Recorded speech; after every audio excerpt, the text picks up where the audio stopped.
Hello everyone, আজকে আবার একটা চটজলদি রেসিপি নিয়ে চলে আসলাম।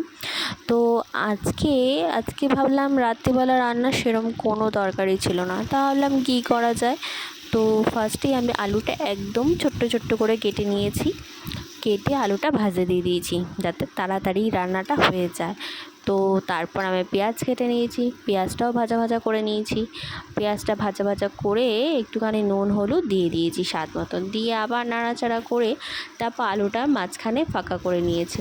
ফাঁকা করে নিয়ে কড়াইতে একটু তেল গরম করে আবার সেখানে দুটো ডিম ফাটিয়ে দিয়ে ডিমটা ভুজিয়া মতন ভেজে আলুগুলো পেঁয়াজের সাথে মিক্সিং করে দিয়েছি।